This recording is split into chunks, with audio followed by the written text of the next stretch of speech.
আসসালামু আলাইকুম everyone, welcome back to my channel Mahima cooking house. আজকে আপনাদের সাথে আমি একদম ভিন্ন স্টাইলে সুজি দিয়ে ভাপা পিঠার রেসিপি তৈরি করে দেখাবো। নামটা শুনেই হয়তো একদম আনকমন আর ইউনিক মনে হচ্ছে, অনেকে হয়তো অনেকে চ্যানেলে তৈরি করে দেখিয়েওছে, কিন্তু আমি একটু অন্যভাবে আপনাদেরকে তৈরি করে দেখিয়েছি। সো চলুন না দেরি না করে আমরা মূল রেসিপিতে চলে যাই। কিন্তু তার আগে আপনারা যারা এখনও চ্যানেলটি সাবস্ক্রাইব করেননি তারা অবশ্যই চ্যানেলটি সাবস্ক্রাইব করে বেল আইকনটি বাজিয়ে দিবেন এবং লাইক করে সাথেই থাকবেন। পুরো ভিডিও দেখার অনুরোধ রইল।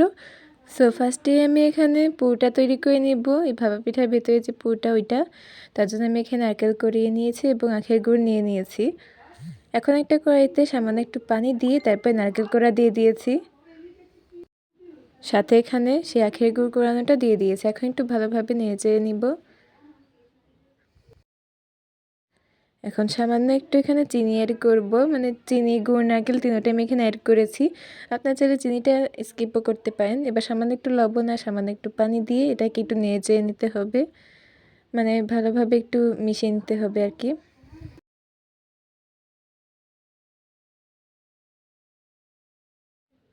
এদিকে আমি পোড়া চালের গুঁড়োটা নিয়ে নিয়েছি। এই পোড়া চালের গুঁড়ো থেকে আমি এখানে 1 চামচ থেকে 2 চামচ পরিমাণ পোড়া চালের গুঁড়োটা দিব। এটা জাস্ট একটু স্টিকি হবে, মানে হাতে লেগে থাকবে না, মানে একদম পারফেক্ট হওয়ার জন্য আমি এখানে দিয়েছি। আর এই পোড়া চালের গুঁড়োটা দিলে আর কি ঘ্রাণটা অনেক সুন্দর আসে, খেতে অনেক ভালো লাগে পুরটা, এর জন্য আমি এখানে দিয়েছি। এবার ভালোভাবে মিশিয়ে নিলেই হয়ে গেছে আমার পুরটা।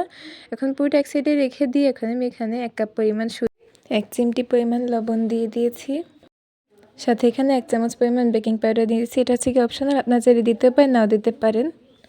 আর এখন এখানে ফেটানো টক দই দিয়ে দিচ্ছি 2 চামচ পরিমাণ। আর এই টক দইটা দেওয়ার কারণে কিন্তু অনেক সফট এবং স্পঞ্জি হবে এই পিঠাটা।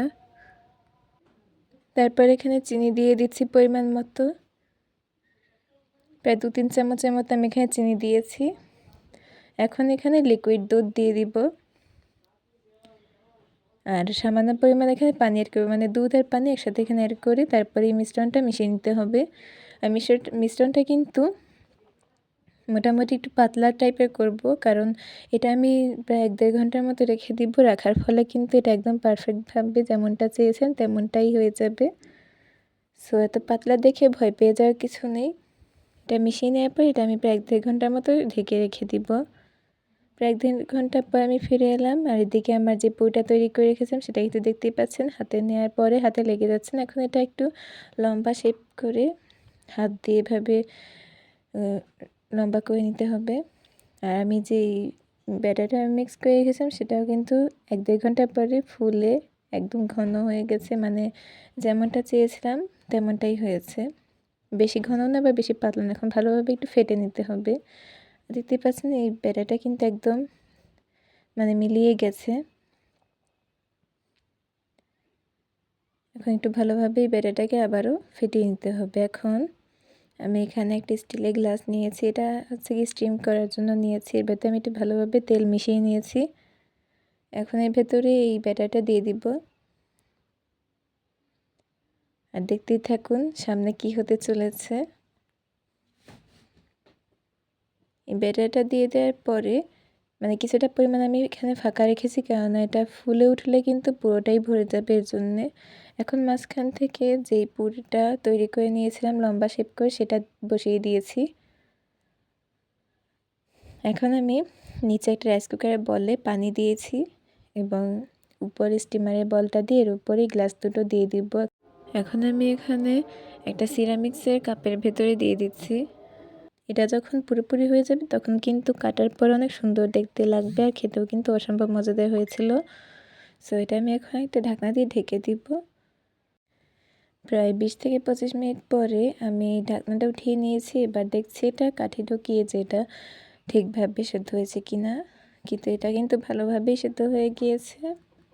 এখন আমি স্টিমার বল থেকে বের করে নিয়েছি, একটু ঠান্ডা হতে দিয়েছি এবং একটু ঠান্ডা হয়ে যাওয়ার পরেই কিন্তু এই সাইড থেকে চাকু দিয়ে জাস্ট একটু ফোল্ড করে নিলেই কিন্তু এটা খুব সহজে বের হয়ে আসবে। দেখতে পাচ্ছেন আমারটা কিন্তু খুব সহজে বের হয়ে এসেছে আর গ্লাসে কিন্তু লেগে নেই, একদমই পারফেক্টভাবে হয়েছে।